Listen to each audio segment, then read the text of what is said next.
My boss put his inexperienced son in charge of a hospital build and tried to make me rubber stamp the shortcuts. So I walked away, and the safety test lit up their paperwork. All right, Reddit. So my boss tried to get me to sign off on safety systems that weren't tested because his son needed to look good on a hospital project. I said no, quit, and watched the whole thing blow up in their faces. I need to give you some context first. I'm Gabriel, 51M. I've done fire protection / life safety commissioning for 19 years. I'm the guy who makes sure the sprinklers, alarms, and smoke control actually work when it matters. Hospitals, data centers, high-rises, buildings where screwing up means people die. I take it seriously because I've seen what happens when people don't. Early in my career, I watched 3 guys go down from smoke inhalation during a test because somebody had propped open a fire door and disconnected the maglock. One of them was 22, first week on the job, spent 3 weeks in the hospital with lung damage he'll carry forever. I visited him twice. The second time, his mother asked me why her son couldn't breathe right anymore. Didn't have an answer for her. I'm also not easy to work with. I've got a short fuse when people try to cut corners on life safety for schedule reasons. A few years back, I got into it with a PM who wanted to skip fire pump testing and submit falsified data. Called him something HR made me apologize for in writing. That incident's been sitting in my personnel file ever since, ready to be pulled out whenever someone needs to paint me as the problem. Anyway, here's what happened. The Meridian Medical Tower was supposed to be Denver's flagship healthcare expansion. 14 stories of acute care, surgical suites, ICU floors, and a level 2 trauma center that would serve the entire northern metro area. $240 million of systems that had to work perfectly because the people inside would be vulnerable in ways office workers aren't. Patients on ventilators, surgery patients under anesthesia, newborns in the NICU. People who couldn't evacuate themselves if something went wrong. I was standing in the fire pump room on a Tuesday morning, March 11th, watching my best test tech, Rudy Espinoza, run preliminary checks on the electric fire pump controller when Stan Harlan walked in with his son trailing behind him like a shadow in an expensive hard hat. Stan was the senior project executive for Ridgeline on this job. 58 years old, silver hair, the kind of guy who learned construction management from spreadsheets rather than job sites. He'd been promising the hospital owner an August 15th substantial completion for 6 months, even though everyone with actual field experience knew we were tracking toward late September at best. The man was schedule-obsessed in a way that made my teeth hurt. His son, Scooter, yeah, that's his name, was 27 with an MBA and about 14 months of actual construction experience. He'd been on the project 3 months, developing a reputation for value engineering ideas that sounded brilliant in meetings and fell apart completely in the field, and for taking credit for solutions other people developed while he was busy making phone calls. Stan stopped next to the fire pump controller. "Gabriel," he said, "we're making organizational changes. Scooter's moving into commissioning oversight. He'll coordinate all life safety testing going forward." I just glared at him. Scooter doesn't have commissioning experience. The fire marshal isn't going to accept documentation signed off by someone who doesn't understand what they're witnessing. Scooter stepped forward with that confident smile. "I've been studying the protocols, and honestly, I think we can streamline these procedures. There's a lot of redundancy in the testing schedule." Redundancy. That's what he called the verification steps that kept hospitals from burning down with patients inside. Stan cut in before I could respond. "The owner wants progress. We're behind on testing, and Scooter's going to help us catch up. You'll still be involved, but Scooter will be primary contact with the AHJ." I looked at the fire pump behind them. 500 GPM at 125 PSI, feeding 14 floors of hospital space. If this pump failed during a fire, people would die waiting for the fire department to establish water supply. "I'm not signing off on anything that isn't properly tested," I said. "And I'm not letting someone without experience represent our life safety readiness to the fire marshal." Stan's expression hardened. "Nobody's asking you to compromise. But you need to be a team player here. Don't make this harder than it has to be." I knew what team player meant in Stan's vocabulary, shutting up and going along with whatever made the schedule look better. That night, I got a call from my daughter Haley. She was 24, had just finished her nursing program, and had accepted a surgical ICU position at the new tower. The hospital had given her a signing bonus and relocation package with a clawback clause tied to the opening date. If the tower didn't open on schedule, she'd lose the position or have to pay back money she'd already spent on her apartment deposit and moving expenses. "Dad, there are rumors about delays." "What's going on?" she asked. "It's complicated. Testing issues we need to work through." "Testing issues that you're causing?" I didn't answer. The silence stretched between us through the phone. "Look," she said, "I know you take safety stuff seriously, but do your job and don't ruin mine. I need this position. I've already signed the lease. She hung up before I could explain that I wasn't causing the problems. I was trying to prevent them. The next 2 weeks felt like watching a slow-motion car crash while being handcuffed to a chair. Scooter started changing the commissioning schedule without consulting me, compressing testing windows that had been carefully planned to allow for troubleshooting if systems didn't perform correctly the first time. Witness points that required AHJ attendance got eliminated or rescheduled to times when nobody could actually be present. Documentation requirements got streamlined in ways that would make any fire marshal ask uncomfortable questions. My access to project documentation got restricted. Emails that should have copied me started going only to Scooter. Meeting invitations disappeared from my calendar. Submittals I was supposed to review went through Scooter's office instead. I'd walk into rooms and conversations would stop. People I'd worked with for years suddenly couldn't make eye contact. My brother Pete was the union foreman for Consolidated Fire Protection, the sprinkler sub, 22 years running crews across dozens of major projects, genuinely good at his work, careful, detail-oriented, the kind of foreman who caught problems during installation, rather than waiting for them to show up during testing. But his guys were getting squeezed by the same schedule pressure affecting everyone else on the project. Scooter decided Pete's crews were too slow on their rough-in installation. He convinced Stan to bring in a non-union acceleration crew from a company nobody had ever heard of for the patient floors. Pete's guys got pushed to mechanical spaces and service areas, while the new crew took over the high-visibility work that would show up in progress photos. Pete called me Thursday night. His voice was exhausted. "Gabriel, these new guys don't know what they're doing. I found 3 branch lines today with wrong orifice heads installed, wrong K-factor for the hazard classification, light hazard heads in ordinary hazard areas. If those zones get tested, they'll fail. And the fire marshal is going to want to know who approved the installation. Did you document it? Submitted it to Scooter 3 days ago with photographs and specification references. Nothing's changed. Same wrong heads, same code violations, same problems waiting to blow up during testing. The next morning, I walked the patient floors myself and documented it properly. Wrong heads in ordinary hazard areas. Stuff that would fail the second an inspector looked. I photographed each room number in the head model, built a quick spreadsheet with locations and code notes, and emailed Scooter the full packet with the subject line, "Patient floor sprinkler head deficiencies. Immediate correction required." He replied, "Forward to the sprinkler sub." I printed that email and filed it. At that point, I wasn't collecting notes. I was collecting receipts. I felt the familiar heat building in my chest. Go around him. Give the documentation to me directly. I'll get it into the project record. Friday morning, I walked onto the 7th floor to find Scooter standing over Rudy at the fire alarm annunciator panel. Rudy had the panel open, multimeter in hand, running point-to-point verification on the initiating device circuits. Standard procedure that I'd watched him perform on 20 different projects. You test every device, verify every circuit, document every reading. That's the code. Scooter was pointing at his tablet, showing Rudy some kind of spreadsheet. We need to accelerate this significantly. Test every third device and extrapolate the rest. Statistical sampling will get us through verification in half the time. Rudy glanced up and saw me. His face said everything. The look of a guy being told to do something he knows is wrong by someone who doesn't understand why it's wrong, but has the authority to make his life miserable. He wants me to initial stuff I didn't test, Rudy said quietly as I approached. I walked over, my boots heavy on the concrete floor. What's happening here? Scooter didn't look up from his tablet. Streamlining the verification process. We can statistical sample instead of full device testing. It's a standard efficiency practice. Statistical sample doesn't exist in NFPA 72 for device verification. Every device gets tested. Every circuit gets verified.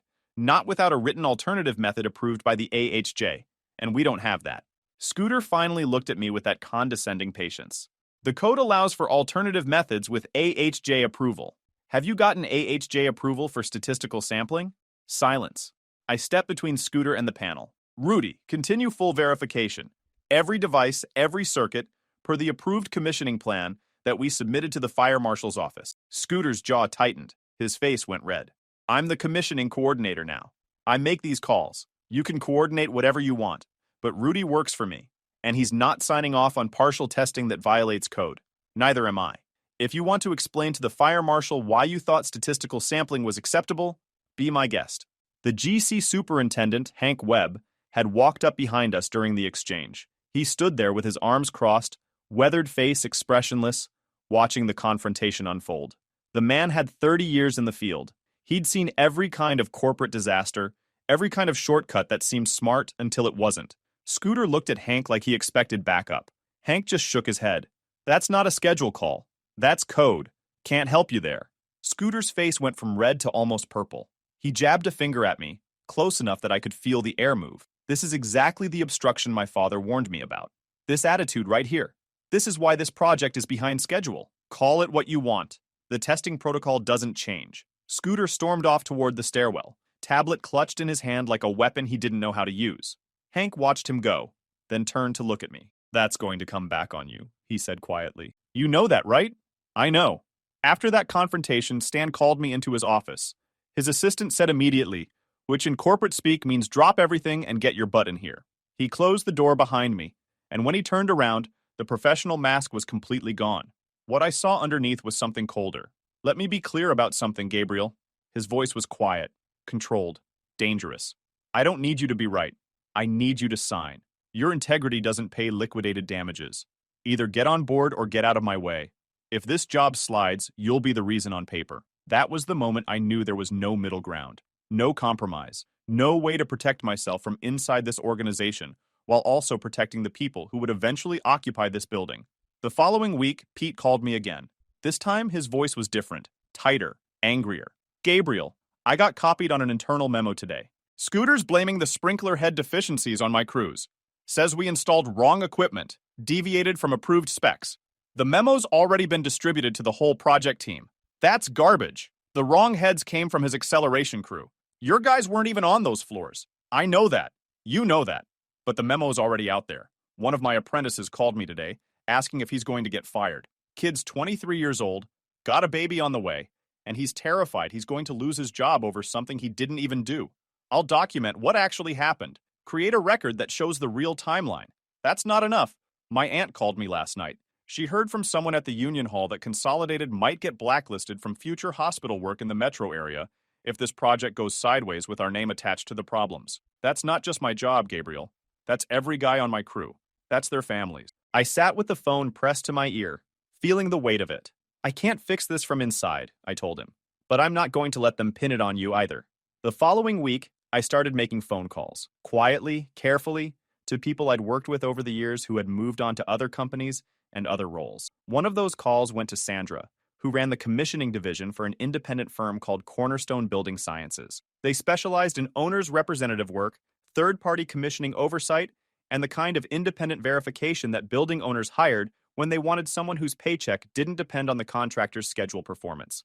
Sandra and I had worked together on a data center project in Aurora 5 years earlier. She knew my technical capabilities, understood my professional reputation, and recognized that the difficult aspects of my personality came packaged with a track record of projects that passed inspection. We met for lunch at a restaurant in Lodo, far enough from the Meridian job site that I wouldn't accidentally run into anyone from Ridgeline. She listened carefully while I explained the deteriorating situation. When I finished, she nodded slowly. We've actually been in preliminary discussions with the Meridian owner's insurance carrier about this project. Their risk management people are nervous. The hospital system is self-insured up to a significant threshold, which means they're personally exposed if something goes wrong. Their underwriters have been asking pointed questions about commissioning quality. We talked for another hour. By the end, I had a verbal commitment for a position as senior commissioning manager with Cornerstone, starting 6 weeks out to allow for proper transition. 15% salary increase, signing bonus that would cover transition costs, and explicit authority over my own testing protocols without interference from project executives who didn't understand what they were approving. I negotiated one additional term that mattered more to me than the money. No after-hours emergency calls for the first 90 days. I was done being the guy who got called at 2 in the morning to fix problems that other people had created through negligence. Done being the safety net. Done cleaning up disasters for people who'd never give me credit or protection in return. Sandra pushed back on that term initially. We sometimes need rapid response on critical projects. Then hire someone else for that first 90 days, I said. I've spent 25 years responding to emergencies that shouldn't have been emergencies. I need a clean break, she agreed. 3 days later, I had the written offer signed and locked in. The contract was solid. My attorney reviewed it. I had an exit strategy that didn't involve unemployment or desperation. The morning after I signed the Cornerstone offer, April 9th, Stan called me into his office. His assistant said immediately. Scooter was already seated when I arrived, along with Ridgeline's project attorney, a detail that told me everything about what was coming. Stan slid a multi-page document across his desk. We need you to sign the Life Safety System Readiness Certification Letter. The owner requires this documentation before we can apply for temporary certificate of occupancy. I read it carefully. A formal certification stating all life safety systems in the Meridian Medical Tower had been tested and commissioned per code and were ready for occupancy. My name typed on the signature line with space for my professional credentials. The fire pump acceptance test hasn't been witnessed by the AHJ, I said. Smoke control hasn't completed balancing procedures. Fire alarm verification is about 60% complete. The sprinkler system has documented deficiencies that haven't been corrected. Scooter jumped in. We can complete those items in parallel with the TCO review process. The systems are substantially ready for occupancy. Substantially ready isn't ready. I'm not signing a certification for systems that haven't been tested. Stan's voice hardened. This is fundamentally a business decision. Every day of delay past schedule costs significant liquidated damages, substantial money. Then find someone else to sign the letter. Because I won't. Stan leaned forward, trying to sound reasonable. Everyone signs these before the last punch list. It's standard practice. The completion happens in parallel. Then everyone's reckless. The attorney cleared his throat. For the record, Gabriel, you're declining to execute a document within the scope of your employment duties? I'm declining to commit fraud. Call it whatever you want. The silence stretched. Stan exchanged a look with the attorney. The fire marshal knows your name, Stan said finally. They know you've been commissioning lead for 18 months. If someone else signs, they'll ask questions. Good. They should ask questions, because this project isn't ready for occupancy. I stood up and pulled the envelope from my jacket, placed it on Stan's desk, directly on top of the unsigned certification. This is my resignation from Ridgeline Building Group, effective 2 weeks. I've accepted a position with another firm. I'll complete my documentation and transition files, but I won't sign letters certifying untested systems. Stan's face cycled through surprise, anger, then something like panic as he realized his backup plan had just walked out. My final 2 weeks at Ridgeline were an exercise in watching desperate people scramble for solutions to problems of their own creation. Stan brought in an outside consulting engineer from a firm I'd never heard of to review the life safety documentation and provide the certification the owner was demanding. The consultant spent 3 days on site, barely examined the actual installed systems, and signed the readiness letter with Scooter listed as the project commissioning coordinator who had overseen the testing program. I kept my head down during those weeks, finished my documentation, organized project files for transition, answered direct questions but didn't volunteer solutions to problems that weren't my responsibility anymore. I stopped working late to troubleshoot issues that should have been caught during proper commissioning. I stopped being the safety net. Pete called me midway through that first week. He was so mad. Scooter just CC'd the whole project team on an email, blaming my crews for the fire-stopping deficiencies too. Not just the sprinkler heads now. He's saying we installed wrong fire caulk, wrong intumescent materials, the whole thing. Did you install wrong materials? You know we didn't. We installed exactly what the submittals specified. Then the documentation will prove it. The documentation is being altered, Gabriel. One of my guys pulled up an inspection form he signed last month. His signature's still there, but the material spec references have been changed. Dates moved around. Someone went into the files and modified them. I felt cold settle in my chest. That's fraud. Yeah. And my family's been calling me nonstop. The union steward's already asking questions about whether guys should be cooperating with the investigation. Hold on to your original copies of everything. Don't sign anything new, and don't talk to Ridgeline's lawyers without your own representation present. That's it? That's your advice? For now, that's all I can give you from inside. But this isn't over. Haley called me the night before my last day. Her voice was different than our previous conversations. Less angry, more scared. Dad, she said. There's rumors at the hospital that the opening might get pushed back significantly. Serious construction issue. What's really happening? There are systems that need substantially more testing before the building's safe for patients. The contractor's been under pressure, and shortcuts were taken that are going to have consequences. Shortcuts you tried to stop? Yeah. She was quiet. I could hear her working through the implications. I love you, I said. I wouldn't do anything that put you or your patients at risk, but I can't sign my name to documents that aren't true. I know, Dad. I know. About 3 weeks after my last day at Ridgeline, I was sitting in my truck outside a coffee shop, reviewing project files for my first cornerstone assignment, when my phone started blowing up. Pete first. His voice was tight, breathless, with chaos clearly audible in the background. Gabriel. The fire pump test. It's happening right now and it's going completely sideways. What do you mean sideways? The pump failed. Like, failed. Pressure came in way under threshold. Controllers throwing fault codes nobody can clear. The fire department rep is in there right now, and he is absolutely losing his mind. I could hear voices overlapping behind him. Someone shouting about documentation. a door slamming somewhere. The official AHJ witnessed acceptance test, the one that had been rescheduled twice while I was still there because the systems weren't ready, was finally happening, and it was falling apart in real time. My phone buzzed with a text from Hank Webb. Fire pump acceptance test failed. 14 psi under minimum threshold. Scooter showing the AHJ the readiness cert right now. This is about to get very ugly fast. I sat there in my truck watching the messages stack up. Another text from Hank. AHJ rep just stepped outside to make a phone call. Face like thunder. Calling his supervisor. Scooter followed him out trying to explain, but the guy won't even look at him. Then, 3 more fire department vehicles just pulled into the lot. Fire marshal's personal vehicle. This is now officially a situation. My phone rang again. Rudy Espinoza this time. His voice was shaking in a way I'd never heard from him in 15 years of working together. Gabriel, I'm standing in the pump room right now. They made me witness this test even though I told them directly, face to face, on the record, that the controller wasn't properly commissioned, that we hadn't completed the full startup sequence. They didn't care. They needed a witness signature, so they put me in the room. What happened during the test?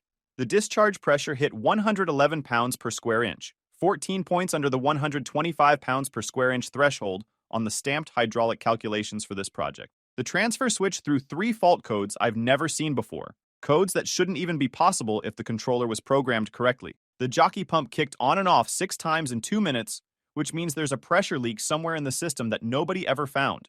And when the fire department guy asked for the commissioning documentation showing the pump had already passed preliminary testing, Scooter handed him the letter, I said, already knowing. Yeah, the certification letter the consultant signed. The one claiming all life safety systems passed acceptance testing and are ready for occupancy.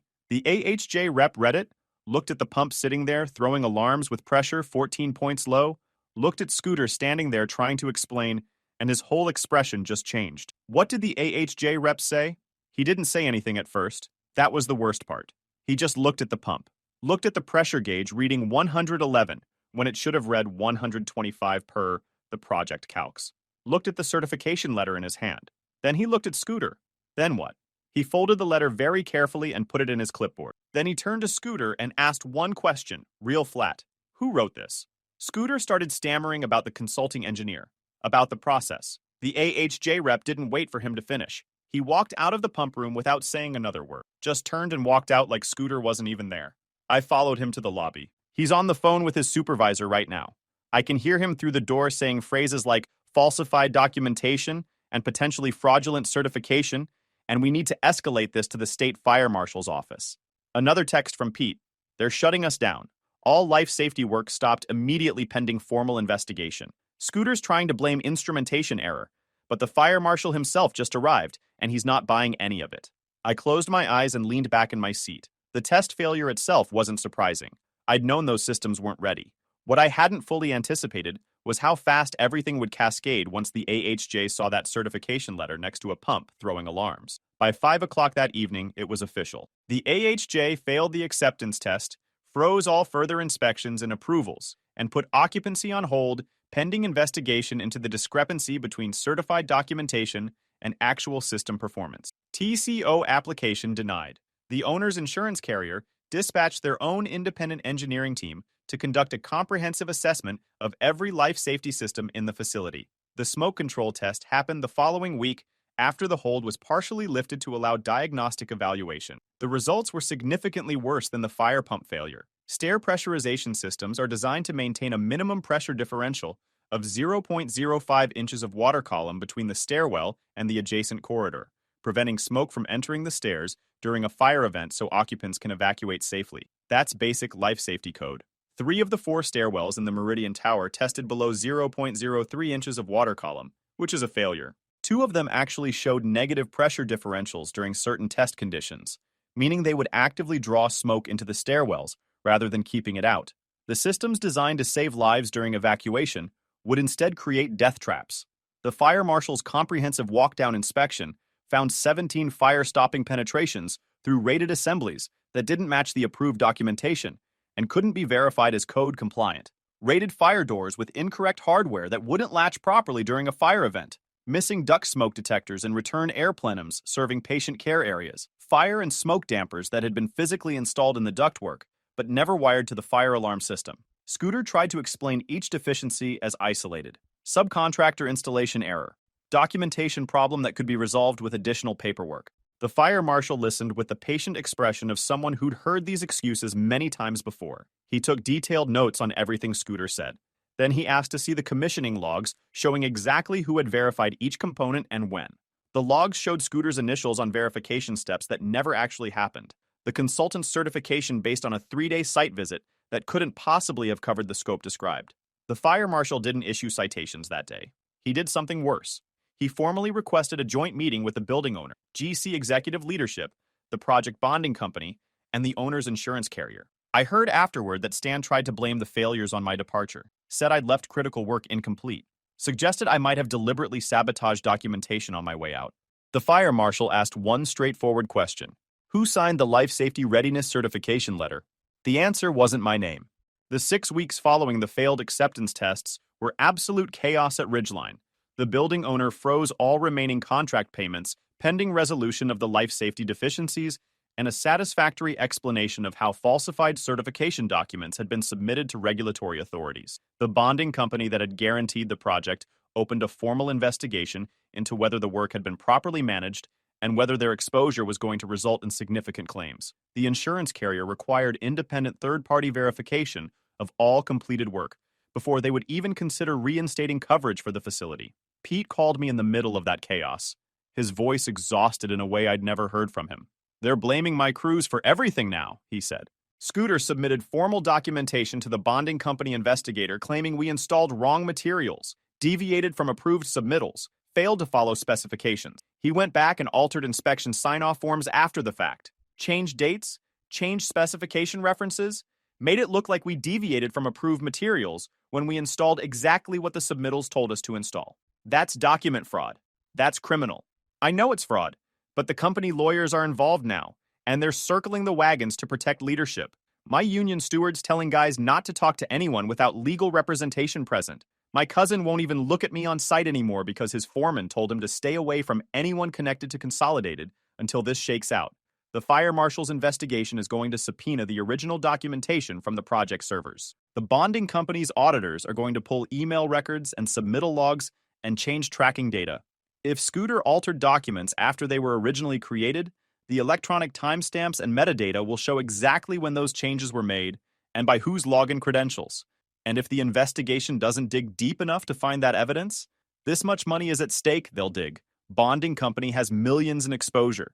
Insurance carrier has even more. They'll hire forensic accountants and document examiners who do this professionally. If the fraud is there, they'll find it. Pete was silent for a long moment. Then, are you going to help us?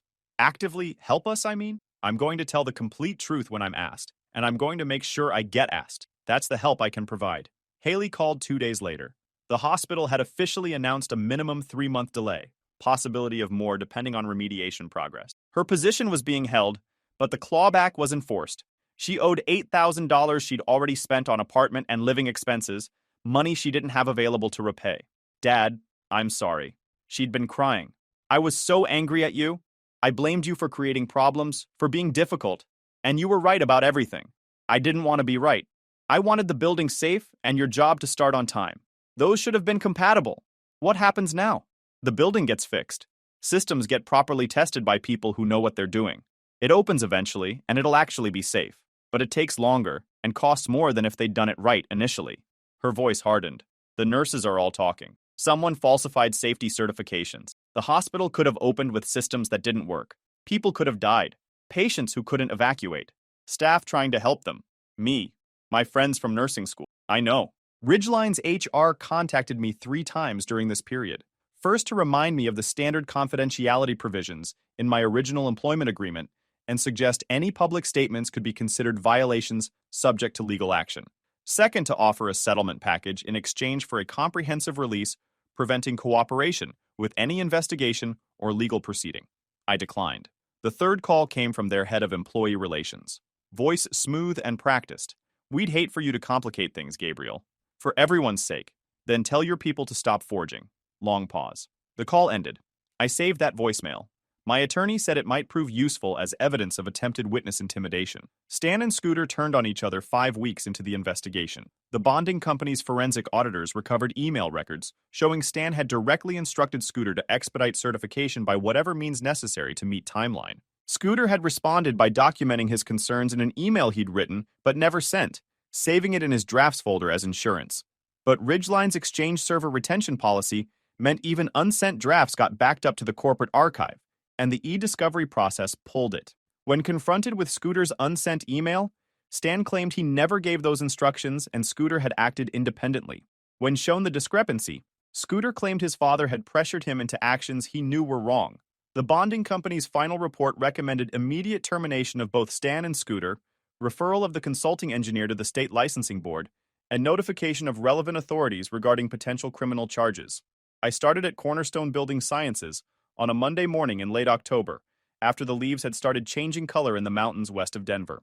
My first 2 weeks were orientation, getting up to speed on their processes and systems, meeting the team. Then came my first major assignment. Cornerstone had been retained by the Meridian owner's insurance carrier for independent commissioning oversight of all remediation work on the life safety systems. My specific role: verify that every deficiency identified in the investigation was properly corrected, every system met code requirements, every document accurately reflected actual installed conditions. The same building where I'd been stripped of authority, pushed toward the exit, and set up to take the fall, was now a building where I held absolute veto power over the path to completion. Stan was terminated by Ridgeline's board of directors 3 weeks before I started the oversight engagement. The official explanation cited project management deficiencies, resulting in significant financial exposure and reputational damage to the company. The unofficial explanation was that the bonding company had made his removal a non-negotiable condition of continuing their guarantee on the project. Scooter resigned 2 days after his father's termination.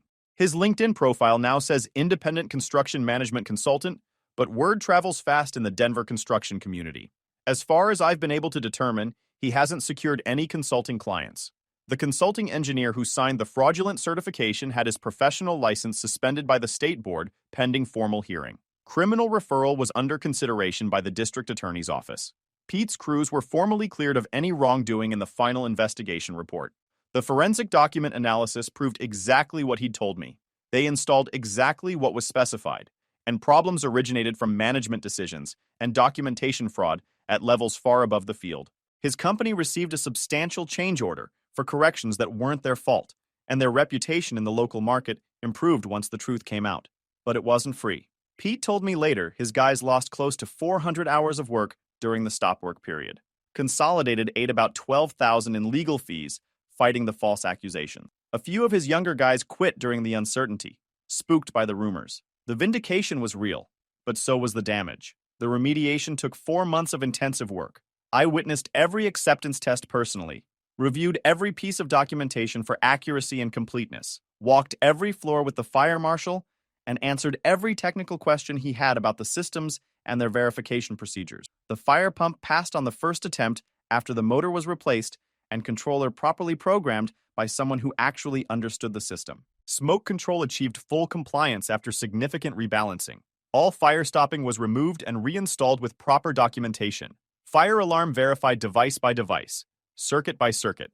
The tower received its certificate of occupancy in February, 7 months behind Stan's promised schedule. Haley started her surgical ICU position the following week. The hospital worked out a payment plan for her clawback. Cornerstone paid me a project completion bonus that I quietly used to pay off her remaining balance.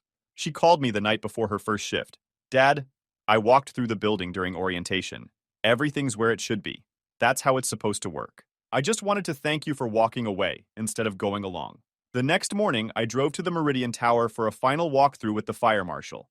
We took the stairs together, all 14 floors, checking every landing, every pressurization sensor, every door closer. At the top, he signed the final approval, handed me the official copy. "Clean job, Nolan. Should have been you from day one."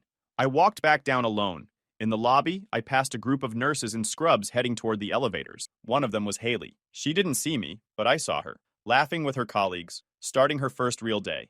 I walked out to my truck and pulled out my phone. Texted Pete, "You're cleared. Final report confirmed. Your guys are good." His reply came 30 seconds later. "About damn time. Stakes on me." I started the engine and pulled out of the lot. The Meridian Medical Tower filled my rearview mirror, 14 stories of glass and steel, ready to receive its first patients. I never looked back. Guys, we are so close to hit 100,000 subscribers on this channel. If you are not subscribed to the channel, please consider subscribing. It really helps hit that 100,000 mark. Thanks for making this dream come true.